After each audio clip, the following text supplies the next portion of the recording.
What's up mga ka-icon, at dahil birthday ko ngayon ay samahan nyo kami na mag-staycation. And kasama ko nga pala ang asawa ko at dalawang anak ko. At andito kami sa jeep guys. Commute lang pala kami guys papunta sa site na aming pupuntahan. Kung bago pa lang pala kayo dito sa aking YouTube channel guys, ay pakisubscribe naman at pakiclick na rin ng notification bell para lagi kayong updated sa mga i-upload ko na video. Andito na nga pala kami guys sa expressway at medyo mabilis lang ang biyahe dito sa jeep guys. Dahil Saturday ngayon kaya wala masyadong traffic. So makikita ninyo guys sa video na andito na kami sa Baclaran Top. At konting-konti na lang guys ay bababa na rin kami dito sa jeep. Bali guys, dito nga pala pag sumakay kayo ng jeep dito sa Baclaran ay napakaraming nang lilimos o nanghihingi ng tulong. Kesyo may sakit daw yung anak nila at wala raw silang pambili ng pagkain.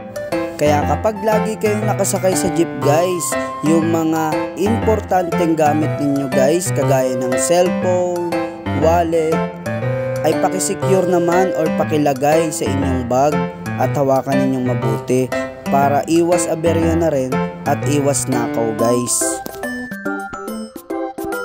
Bali andito na pala kami guys sa aming location. So bali naglalakad na kami rito ng aking mag-iina guys. Makikita ninyo sa video guys na napakatataas ng building. So dahil nagutom kami guys ay kakain muna kami.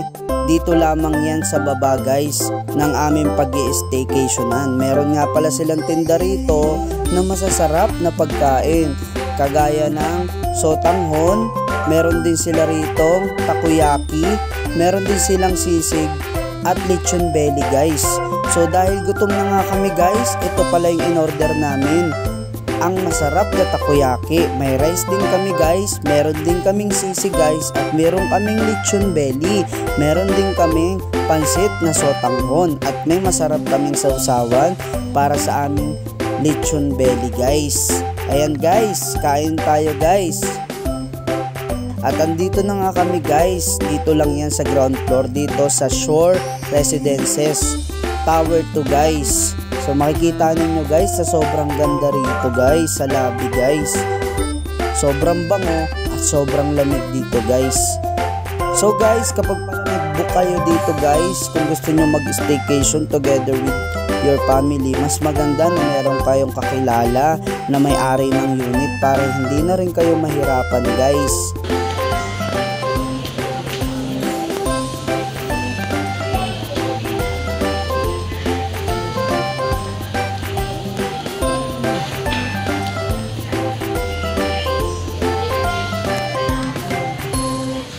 The next day. So guys, andito na pala kami sa aming unit at ipapakita ko sa inyo sa video na ito kung gaano ka-cute at kaganda at ka-aesthetics yung aming unit. Dito pa lang yan sa CR, makikita nyo naman na napaka-solid guys, napakaganda. Makikita nyo yung chandelier, grabing aesthetic guys. And may heater din pala sila dyan guys kung nilalamig kayo.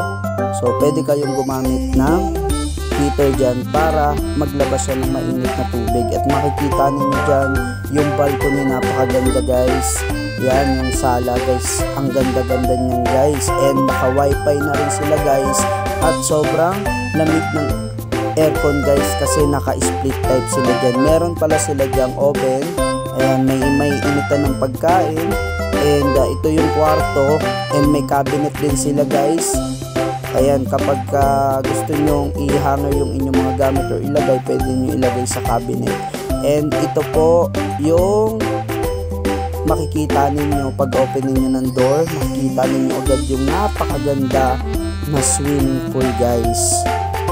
Sobrang lawak guys at high class guys yung swimming pool. Sa dami ko na napunta na swimming pool, ito yung pinaka magandang swimming pool dito sa Shore Residences.